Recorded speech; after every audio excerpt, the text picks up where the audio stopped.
اس کے لیے حضرات مقرر کر دیے گئے ہیں۔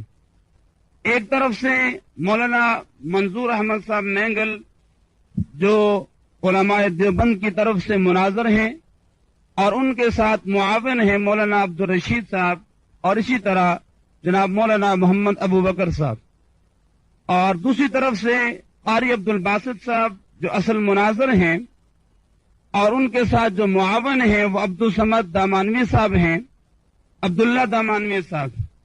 اسی طریقے سے ان کے معاون ہیں صدیق رضا صاحب جو ان کے معاون ہوں گے، 2 آدمی ان کے معاون ہیں، اسی طرح 2 آدمی اس طرف سے بھی معاون ہوں گے۔ اس سے ہٹ کر باقی تمام حضرات بالکل پرامن طریقے سے رہیں، اور 10 منٹ کے بعد یہ نشست تبدیل ہوتی جائے گی۔ الحمدللہ وحدہ والصلاة والسلام علی من لا نبی بعدہ، فاعوذ باللہ من الشیطان الرجیم، اتبعوا ما انزل الیکم من ربکم ولا تتبعوا من دونہ اولیاء۔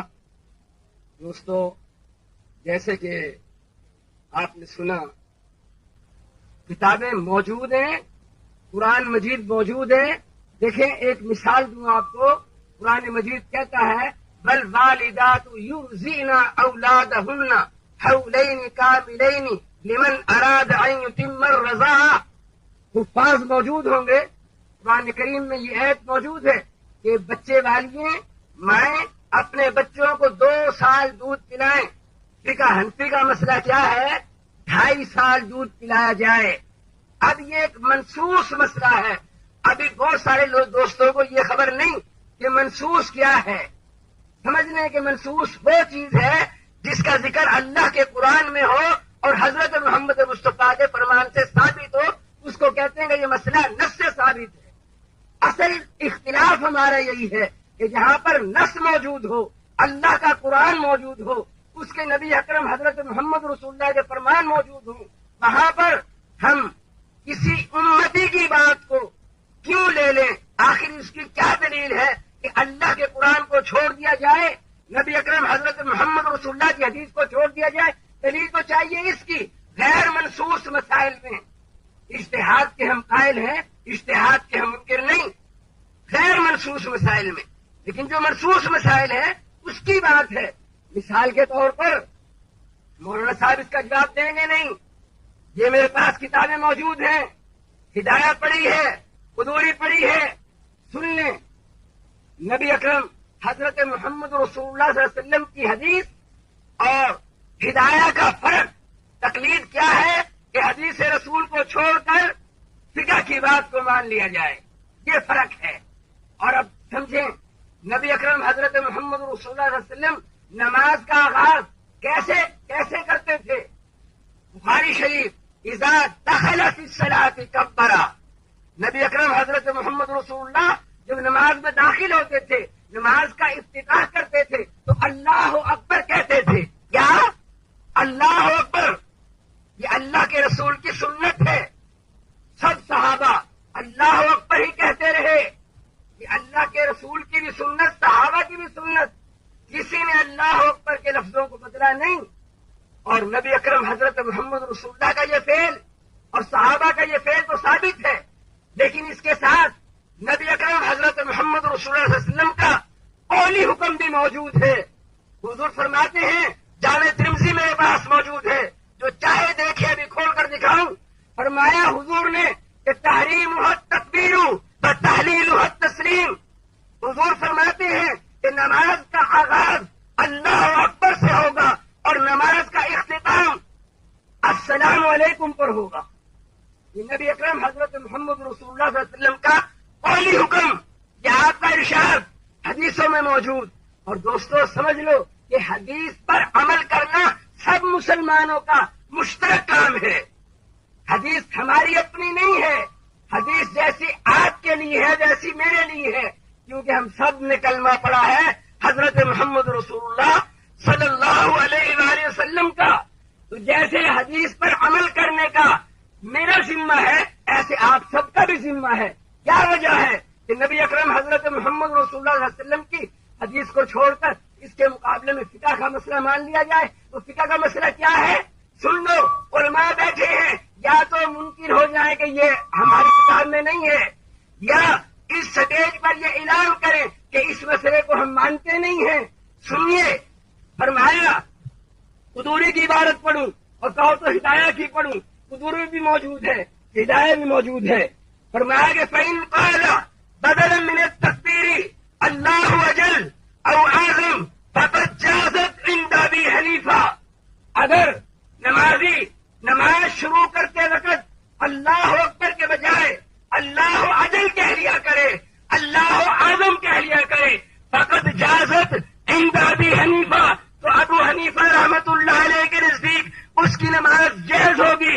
مولانا صاحب میں ہمت ہو تو کہہ دیں یہ مسئلہ نہیں ہے، یا اگر مولانا صاحب میں دم خم ہے تو یہ کہہ دیں کہ ابو حنیفہ رحمت اللہ علیہ کا یہ مسئلہ ہم تسلیم کرنے کو تیار نہیں ہیں، اور ان کا میرا اختلاف ختم ہو جائے گا، میں انہیں جھپی ڈال لوں گا، کیونکہ ان کی بات قرآن کے مطابق ہو جائے گی۔ قرآن نے کہا کہ فَإِن تَنَازَعْتُمْ فِي شَيْءٍ فَرُدُّوهُ إِلَى اللَّهِ وَالرَّسُولِ، لوگوں، مسلمانوں، اگر اختلاف ہو جایا کرے، کسی امر میں تم میں تنازع ہو جائے، کسی امر میں تنازع ہو جائے، کسی امر میں بات مختلف ہو، ایک کچھ کہتا ہو دوسرا کچھ کہتا ہو، فَرُدُّوهُ إِلَى اللَّهِ وَالرَّسُولِ، تو اللہ اور اس کے رسول کی طرف لوٹا دو۔ اب یہ تنازع والی بات ہے، اب یہ حکم اللہ رسول کا وہ بھی آپ کو سنا دیا، فعل جو تھا اللہ کے نبی کا، صحابہ کا، وہ بھی میں نے آپ کو بتا دیا۔ اب رہی بات یہ کہ مولانا صاحب کے پاس 3 راستے ہیں۔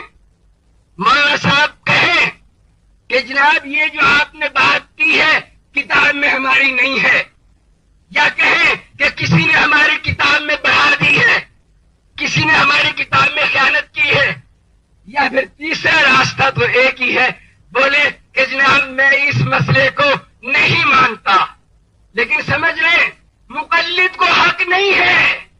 دعویٰ کیا ہے؟ دعویٰ یہی ہے کہ مقلد کو حق نہیں ہے کہ وہ قرآن و حدیث سے مسئلہ لے لے، اس کے نزدیک تو ہر وہ حکم جو اس کے امام کا حکم ہے اس کے نزدیک وہی حکم ثابت ہے، اور اس لیے یہ کہیں گے تو اللہ اکبر ہی، لیکن اس مسئلے کو غلط کہنے کی ہمت ان میں نہیں ہے۔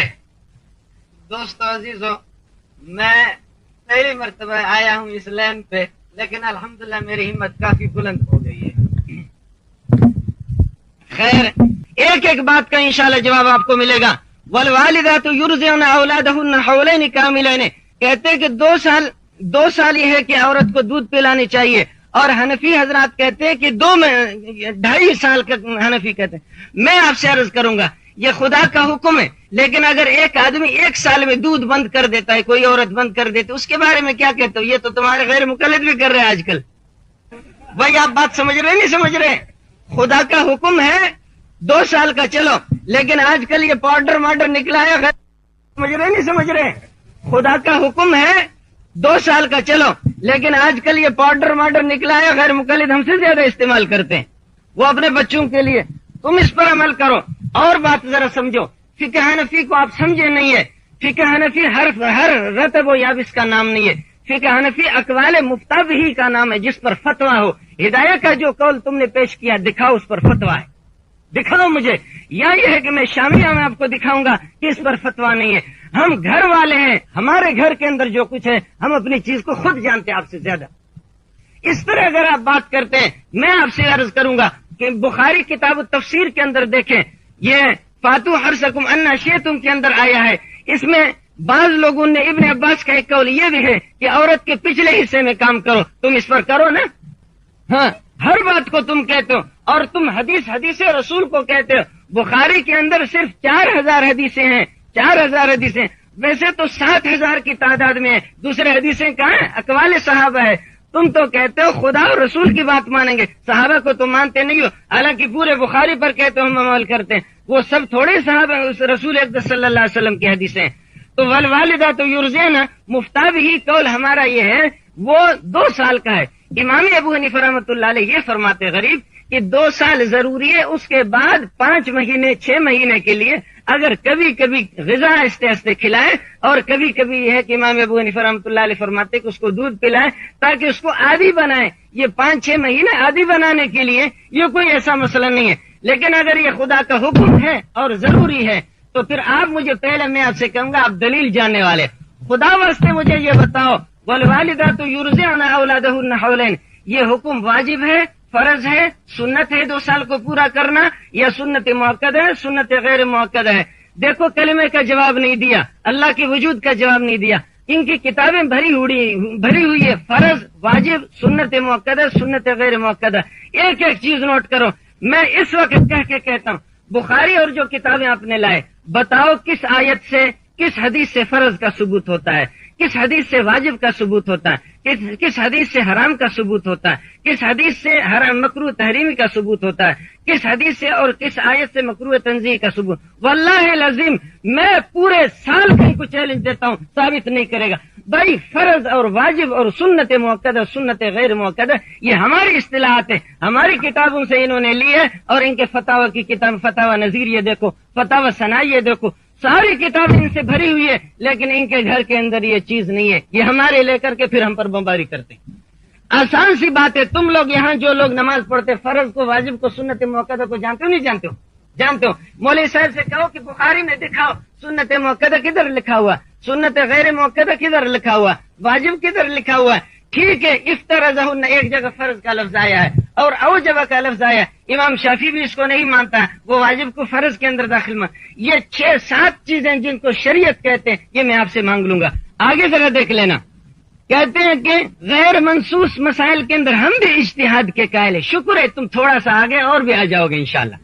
تھوڑا سا تو آگے ہو، اب 1 میل تو آگے ہو انشاءاللہ. میرے اور آپ کے درمیان میں ایک ہی ہے کہ آگے گز کا فاصلہ رہ گیا. کہتے ہیں کہ عام تقلید مانتے، تقلید حدیث کو چھوڑنا ہے. بات ذرا آپ نے سمجھا، سنا نہیں سنا؟ تقلید کہتے ہیں حدیث کو چھوڑنا. تو ہم تو امام ابو حنیفہ کی ایک تقلید کر کے حدیث چھوڑتے، تم ہزاروں کے کر کے تم نے تو حدیث کو بالکل چھٹی کرا دی. آپ بات سمجھے نہیں سمجھے؟ ہمیں تو ایک آدمی سے کبھی فراغت ملے گی حدیث اور قرآن پر عمل کرنے کی. تم نے تو ہزاروں کی تقلید کو یہ ضروری قرار دیا، تم نے تو مکمل قرآن کی چھٹی کرا دی. آگے ذرا سمجھ لینا. کہتے ہیں حدیث میں آیا، ترمذی میں آیا. بھائی ترمذی میں صرف نہیں ہے، پورے صحاح ستہ کے اندر ہے. کہتے ہیں اللہ اکبر آیا ہے، اور امام ابو حنیفہ رحمۃ اللہ علیہ کہتے ہیں اگر کوئی کہتا ہے اللہ اجل تو اس کی نماز ہو جائے گی. یہ امام ابو حنیفہ نے حدیث کے خلاف کہا ہے. میں آپ سے پوچھتا ہوں اللہ اکبر کا لفظ ضروری ہے، ایک گنگا آدمی ہے وہ نماز پڑھتا ہے، وہ اللہ اکبر نہیں کہہ سکتا، اس کے بارے میں کیا کرو گے؟ آپ سمجھے نہیں سمجھے؟ ایک گنگا آدمی ہے وہ اللہ اکبر کہہ نہیں سکتا، اس کے بارے میں تم کیا کہو؟ پھر دوسری بات ذرا سمجھو. امام ابو حنیفہ رحمۃ اللہ علیہ کی نگاہ جہاں جاتی ہے تم وہاں نہیں پہنچے ہو. امام ابو حنیفہ رحمۃ اللہ علیہ فرماتے ہیں لفظ اکبر یہ امام ابو حنیفہ کا قصور نہیں ہے، دشمنی صرف امام ابو حنیفہ سے. امام شافعی رحمۃ اللہ علیہ بھی کہتے ہیں اللہ اکبر، اللہ الاکبر، اللہ الکبیر، اللہ الکبار، اس سے نماز ہو جاتی ہے. امام شافعی بھی کہتے ہیں. اس غریب امام شافعی کی بات نہیں ہے، اس لیے کہ وہاں سے پیسے ملتے ہیں، ہاں وہاں کی تو بات نہیں ہے. اور یہاں مسئلہ امام ابو حنیفہ کی دشمنی ہے. گونگے آدمی کا مجھے جواب دے دو، اس کے نماز پڑھنے کا طریقہ حدیث سے دکھاؤ، قرآن سے دکھاؤ. وہ اللہ اکبر نہیں کہہ سکتا، وہ قرات نہیں کر سکتا، قرآن و سنت سے تم مجھے دکھاؤ. اور ساتھ ساتھ یہ ہے کہ تم مجھے یہ بتاؤ کہ امام شافعی کا بھی مسئلہ یہی ہے، امام مالک کا بھی یہی ایک قول ہے. بھائی یہ تو کوئی ایسا. امام ابو حنیفہ رحمۃ اللہ علیہ فرماتے اکبر تعظیم کے معنی میں آتا ہے. ہر وہ کلمہ جو خدا کی عظمت پر دلالت کرے اس سے نماز ہو جائے گی. ہر وہ کلمہ اللہ اجل، اللہ الرحمن، اس قسم کے کلمات سے. آپ مجھے یہ بتائیں اللہ اکبر کہتے ہیں، اگر ایک آدمی میں آپ سے پوچھوں گا اگر اللہ الاکبر کوئی کہتا ہے نماز ہو جائے گی نہیں ہو جائے گی؟ حدیث میں یہ مجھے دکھاؤ. سب ائمہ کا اس پر اتفاق الحمدللہ، دوسرے بھی اس کو مانتے ہیں. امام ابو حنیفہ فإن قال بدلا من التکبیر اللہ اجل فقط جازت. تو اس کا جواب میں نے آپ کو دے دیا. آگے فرماتے ہیں کہ مقلد کو حق نہیں ہے قرآن سے مسئلہ لے لے.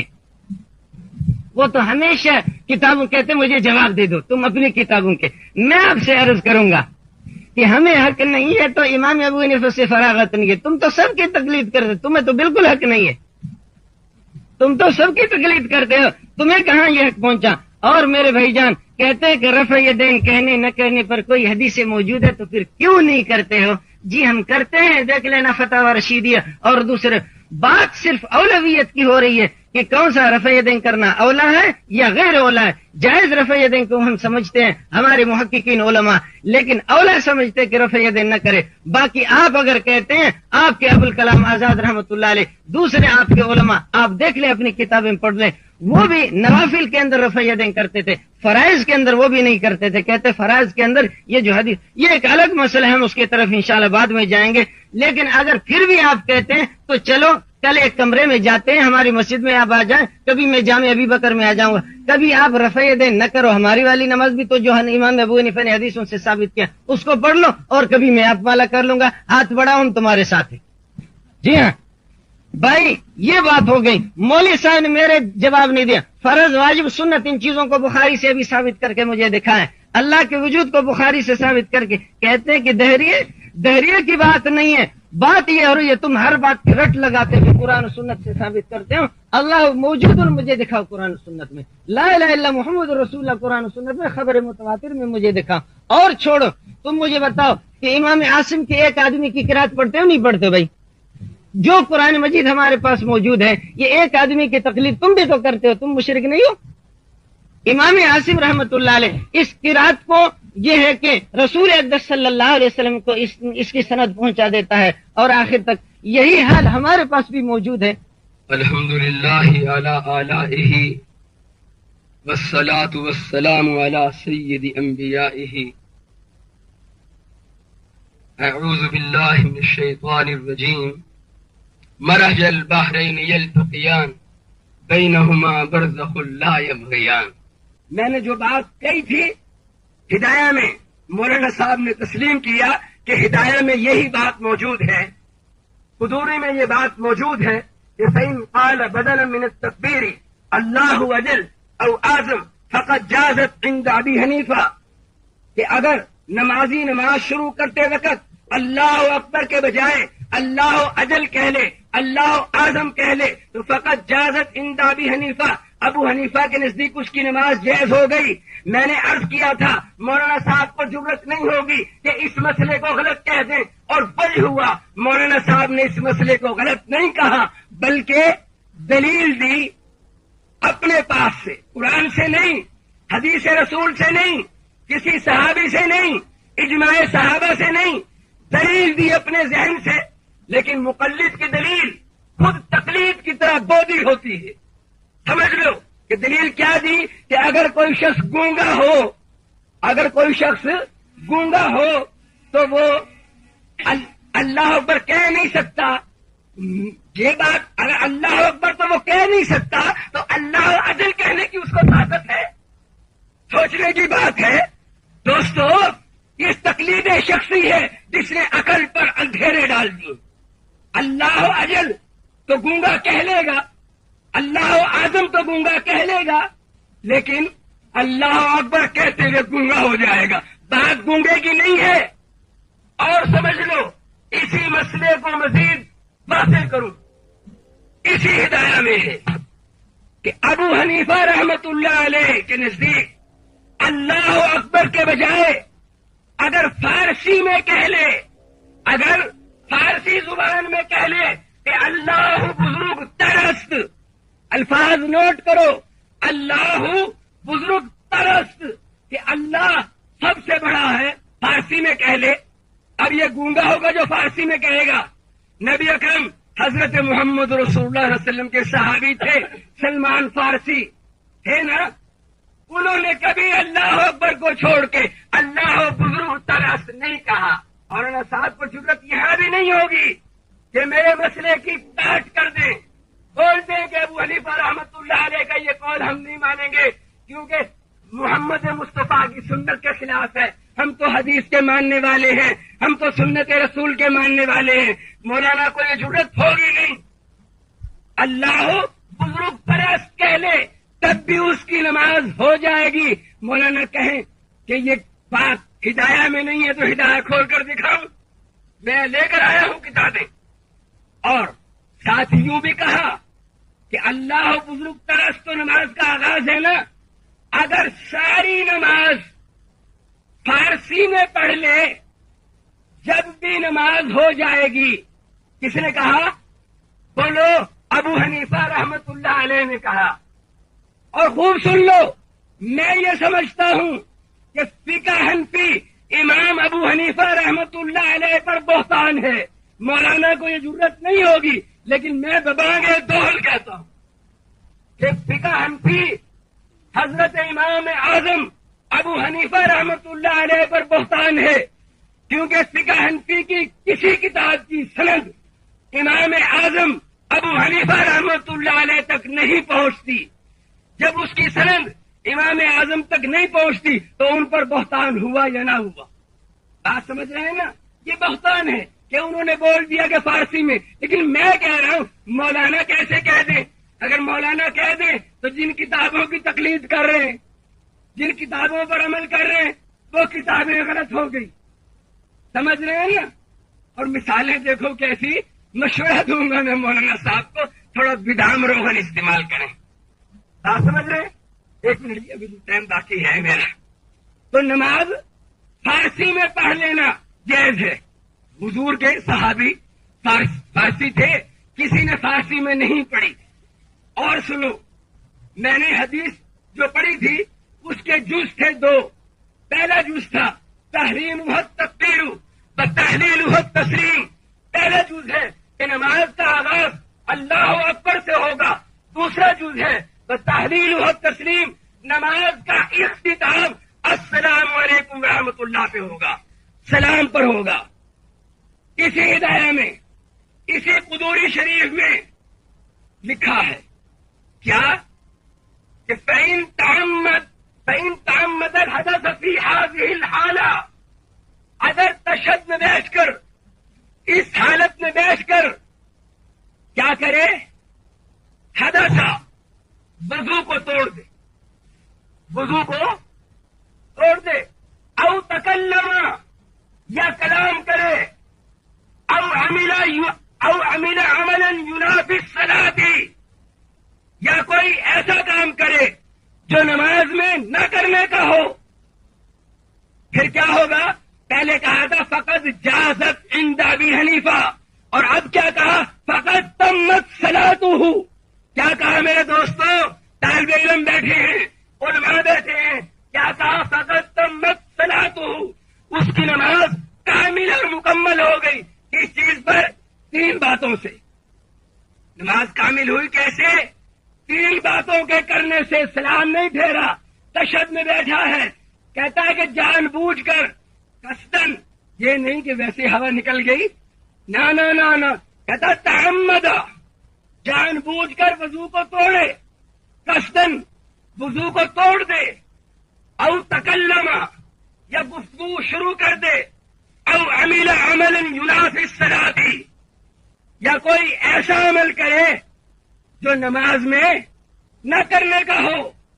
فقط تمت صلاته، اس کی نماز مکمل ہو گئی. بولو، حضور فرمائے کہ سلام پھیرا کرو، حضور نے سلام ہی پھیرا. لیکن یہ فقہ حنفی کی بات ہے. اب مولانا صاحب میں جرأت چاہیے کہ مولانا صاحب کہہ دیں جناب یہ فقہ حنفی کا جو مسئلہ ہے میں نہیں مانتا، یہ تم نے میری کتاب میں ڈال دیا ہے، یہ کسی اہل حدیث کی کارستانی ہے کہ میری کتاب میں اس نے ڈال دیا.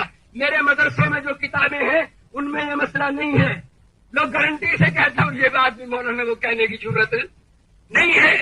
ادھر ادھر کہہ رہے ہیں میں قرآن کی آیتیں پڑھتا ہوں، مولانا صاحب فرماتے ہیں ادھر ادھر کی مار رہے ہیں.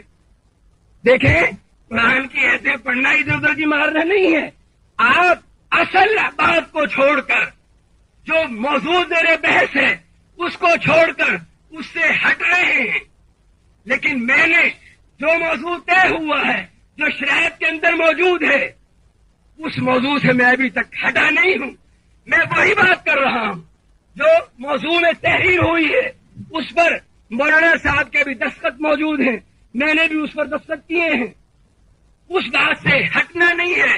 جو بات طے ہو گئی تو یہ بات نہایت عجیب ہے کہ مجھ سے یہ کہا جائے کہ آپ تو ادھر ادھر کی مار رہے ہیں جناب. اللہ اکبر. تو دوستو اصل بات کیا ہے؟ اصل بات وہی ہے کہ قرآن و حدیث میں مسئلہ واضح موجود ہے، اس کے مخالف مسئلہ فقہ حنفی میں موجود ہے. یہ فقہ حنفی کا مسئلہ تو لے لیں گے، لیکن جو واضح مسئلہ قرآن و حدیث میں موجود ہے، جس کو بولتے ہیں نص سے ثابت ہے، منصوص ہے، وہ مسئلہ لینے کو تیار نہیں. اور اسی کا نام تقلید ہے. تقلید اس کا نام نہیں ہے کہ جہاں پر مسئلہ موجود نہیں ہے وہاں پر اجتہاد کر لیا جائے. پھر مولانا صاحب نے ایک بات اور فرمائی. مولانا صاحب نے کہا کہ اجتہاد کے قائل ہو گئے ہیں، اجتہاد کے قائل ہو گئے ہیں، کچھ نزدیک آ گئے ہیں، گزبر نزدیک آ گئے. ارے کس نے کہا تم میں ہم میں جدائی ہوگی؟ یہ ہوائی کسی دشمن نے اڑائی ہوگی. ہم اجتہاد کے قائل ہیں، تقلید کے قائل ہیں نہیں. بسم اللہ الرحمن الرحیم. ماشاءاللہ جیسے دو مرغوں کو لڑاتے ہیں لوگ دیکھتے ہیں، آپ لوگ تماشا دیکھ لیں. میری قسمت مجھے کیسے آدمی سے واسطہ پڑا ہے. دعویٰ تقلید شخصی اور غیر شخصی. میں نے عرض کیا تقلید مطلق کو تو آپ مان چکے ہیں، آپ کے بزرگ مان چکے ہیں. 2000 کے بعد 2-3 آدمی نے انکار کیا. تقلید کی مجھے تعریف کرنے کی ضرورت نہیں. اب چونکہ مسئلے درمیان میں آپ کے جو دلائل آ گئے ہیں تو تقلید شخصی کی طرف کہہ رہے کہ یہ دلائل نہیں دیں گے. میں انشاءاللہ دوں گا، لیکن میرا حافظ بہت قوی ہے الحمدللہ. بادام کی ضرورت نہیں، آپ کو ضرورت ہے. اس لیے کہ ایک ایک چیز میں نوٹ کر کے جواب دے رہا ہوں، اور آپ مجھے بتائیں کہ میرے دلائل اس نے کتنے ہضم کیے. کتنی باتیں میں نے ان سے پوچھی، ایک کا جواب دیا بھی نہیں، اور سبحان اللہ دے گا نہیں. اب اس تقریر میں مرج البحرین پیش کی، آیت پڑھیے، بولو اس کا تقلید سے کیا تعلق ہے؟ اچھا جی، اور دکھاؤ بھائی. جو حضرات قرآن و سنت سے سب کچھ دکھائیں وہ کلمہ نہیں دکھا سکے. خدا واسطے بتاؤ کیا حال ہے؟ جو کلمہ نہیں دکھا سکے قرآن و سنت سے، اور دکھائے گا بھی نہیں. اور بات بھی اس کو نوٹ کرو. چلو دوسرے میرے مشوروں کو چھوڑو. کہ میں نے کہا کہ فرض ہے، واجب ہے، سنت موقع، سنت غیر موقع، مستحب اور حرام، مکروہ، تحریم لغیر ہی، یہ ساری چیزیں جو 7 قسم کی ہے یہ آپ کی کتابیں پڑھی ہے. قرآن و سنت سے مجھے دکھاؤ. انشاءاللہ نہیں دکھائے گا. انشاءاللہ تم لوگ جو ان پڑھ لوگ اس بات کو نوٹ کر لو. فرض اور واجب اور سنت موقع، سنت غیر موقع جو قرآن اور بخاری میں نہ دکھا سکے وہ آدمی کیا کرے گا؟ آگے ذرا نے فرمایا کہ سبحان اللہ و بحمدہ سبحان اللہ العظیم، یہ پڑھو. خدا واسطے تم بتاؤ سورہ فاتحہ بھی اس میں نہیں ہے، یہ قرآن مجید ہے. سبحان اللہ و بحمدہ سبحان اللہ العظیم بولو. نماز کے اندر تو قرآن پڑھا جاتا ہے. آپ مجھے یہ بتائیں کہ یہ کیا ہے؟ نماز کے اندر تو قرآن پڑھا جاتا ہے. یہ ابو داؤد کتاب الصلاۃ کے اندر ہے کہ رسول اقدس صلی اللہ علیہ وسلم نے اس کو دعا سکھائی جو کہ قرآن نہیں ہے. قرآن میں تو یہ حکم ہے کہ فقرؤ ما تیسر من القرآن، قرآن سے پڑھو. اب آپ کو بتا رہا ہوں اگر آپ کے اندر علمی صلاحیت موجود ہے، بات ذرا سمجھ لینا. ایک تو جواب یہ ہو گیا کہ یہ صحابی رسول اقدس صلی اللہ علیہ وسلم نے فرمایا کہ یہ دعا پڑھ لو. اور بات ذرا سمجھ لینا، فقرؤ ما تیسر من القرآن، کیا قرآن صرف الفاظ کا نام ہے یا معانی کا نام ہے؟ بولو. سمجھے نہیں. اگر آپ فقہ حنفی پر ہر بات پر اعتراض کرتے، خدا نخواستہ مولانا بخاری پر بھی اعتراض پھر لوگ کریں گے، اس کا مجھے کیا جواب دو گے؟ بخاری کی آخری جو حدیث ہے اس کو دیکھو، سبحان اللہ و بحمدہ سبحان اللہ العظیم، اس میں محمد ابن فضیل جو راوی ہے وہ شیعہ ہے. تم بتاؤ پھر بخاری کا مجھے کیا جواب دو گے؟ بخاری کے اندر جو حدیث ہے حضرت معاویہ اور حضرت عثمان کی، من یرید اللہ بہ خیرا یفقہہ فی الدین، اس کے تمام روات کے اندر کلام ہے. محمد بن بشیر ہے، محمد بن المنتشر ہے، امام میزان الاعتدال، علامہ ذہبی رحمۃ اللہ علیہ کو دجال کذاب لکھ دیا ہے. اس جلد کے اندر دیکھ لو. آپ مجھے یہ بتائیں اگر فقہ حنفی کی ہر بات پر اعتراض کرتے ہو تو بخاری پر تمہیں کیوں نظر نہیں آتا؟ آگے ذرا چمل لیں. کہتے ہیں کہ بادام استعمال کرو، اس کا تو میں نے جواب دے دیا. کہتے ہیں فَإِن تَعَمَّدَ الْحَدَثَ، اگر ایک آدمی جان بوجھ کر کے وضو کو اپنا توڑ دے. مولانا علمی باتیں سمجھو، علمی باتیں. امام ابو حنیفہ سے دشمنی ہے، لیکن اگر کر لو، کس نے کس کو کہا، لیکن پھر بھی میں آپ کو بات ذرا سمجھاتا ہوں. بات ذرا سمجھ لینا. اگر دلیل موجود آپ کے پاس، اس کا جواب انشاءاللہ دو گے بھی نہیں. کہاں تم ان چیزوں کو جانتے ہو؟ قرآن میں ہے وَذَكَرَ اسْمَ رَبِّهِ فَصَلَّى، وَذَكَرَ اسْمَ رَبِّهِ فَصَلَّى. ذکر دلالت کر رہا ہے وذکر اسم ربہ تکبیر تحریمہ پر. تکبیر تحریمہ کا ایسا جواب دیا ہے اس کو تکبیر اللہ کا انشاءاللہ وہ نکلے گا بھی نہیں قیامت تک. لیکن پھر بھی آپ کو بتا رہا ہوں وذکر اسم ربہ فصلی، یہ ذکر یہ تکبیر تحریمہ پر دلالت کرتا کسی بھی کلمے سے. اور فصلی نماز کے اس کے بعد ہے کلمہ فا درمیان میں آیا اور العطف یقتضی المغایرۃ، اور فا تاکید مال وصل کے لیے ہمیشہ نہیں آتا. کہتے تزوج زید فولد لہ، زید نے شادی کر لی اس کا بچہ پیدا ہو گیا. کیا 1 منٹ میں ہو گیا؟ بولو 1 منٹ میں ہوتا ہے اس میں محنت کرنی پڑتی ہے. ہاں تزوج زید فولد لہ، بھائی مسئلہ یہ ہے. تو فا درمیان میں آیا وذکر اسم ربہ فصلی، اس لیے امام ابو حنیفہ رحمۃ اللہ علیہ فرماتے کہ نماز اور تکبیر تحریم اس سے خارج چیز. پھر پہلے تم مجھے یہ ثابت کرو اگر تکبیر تحریم میں کسی کا فاسد ہو گیا، درمیان میں مسئلہ آ گیا تو نماز اس کی پھر آگے نہیں چلے گی. تم ثابت کرو تکبیر تحریم فرض ہے، واجب ہے، سنت ہے، کیا ہے؟ اس کو قیامت تک ثابت نہیں کرو گے. حدیث میں کہاں ہے؟ حدیث میں تم اس کو کہاں ثابت کرو گے؟ بھائی یہ بات آپ سے چلے گی بھی نہیں. آگے میں نے جتنی باتیں پیش کی اس کا مولوی صاحب نے جواب دیا بھی نہیں اور دے گا بھی نہیں. فرض اور واجب کا قرض ہے، کلمے کا بھی اس پر قرض ہے. میں بات آپ سے تقلید شخصی پر عرض کر رہا ہوں، بات ذرا سمجھ لینا. التقلید اتباع الانسان غیرہ فیما یقول او یفعل معتقدا للحقیت. تقلید کہتے کسی انسان کے اتباع کر لینا. اتباع اور تقلید ایک ہے، سوائے مولانا ثناء اللہ مرتصری رحمۃ اللہ علیہ کے سب نے اس کو تسلیم کیا. آپ فتح و نظیر یہ دیکھیں پہلی جلد کے اندر صفحہ نمبر 100 یہ ہے کہ 62 اور 63 سے یہ پوری بات شروع ہے. اس کو آپ دیکھ لیں. تقلید اور اتباع ایک ہی چیز ہے، اور اگر تقلید اور اتباع ایک چیز نہیں ہے تو پھر اتبعوا ما انزل الیکم آیت. میں تو تقلید شخصی کا دعویٰ کر رہا ہوں، تم مجھ پر اس سے اتباع والی آیت سے کیسے رد کرتے ہو؟ میں تو دیوار کا قائل ہوں، تو نشانہ لگا رہا ہے اس میں درخت میں. بھائی میں نے تو بات آپ سے یہ کی ہے، بات ذرا سمجھ لینا. میرا استدلال ہے یا ایھا الذین آمنوا اطیعوا اللہ واطیعوا الرسول واولی الامر منکم. میرا دعویٰ یہ ہے نواب صدیق حسن خان نے الحتہ کتاب کے اندر اور سب نے اس بات کو تسلیم کیا ہے کہ اولی الامر سے مراد اس سے ائمہ حضرات اور علماء کرام مراد ہے. اور پھر اس بات کو ذرا سمجھ لینا، اولی الامر کے لیے یہ ضروری نہیں ہے کہ اس کا اطلاق سب پر ہو جائے. آپ مجھے یہ بتائیں رسول اقدس صلی اللہ علیہ وسلم کے وصال کے بعد حضرت ابو بکر جس وقت خلیفہ ہو گئے تو وہ ایک تھا، اس کی یعنی اتباع ضروری تھی یا سب کے اسی کی بات چلتی تھی یا سب کی؟ وہ حاکم بھی تھے اور وہ ساتھ ساتھ عالم بھی تھے. وہ اولی الامر میں داخل ہے یا نہیں ہے؟ بالکل داخل ہے. جب داخل ہے رسول اقدس صلی اللہ علیہ وسلم کے بعد تو وہ ایک شخص معین ہے، ایک شخص معین کی پیروی کی جا رہی ہے. اسی کو تقلید شخصی کہا جاتا ہے.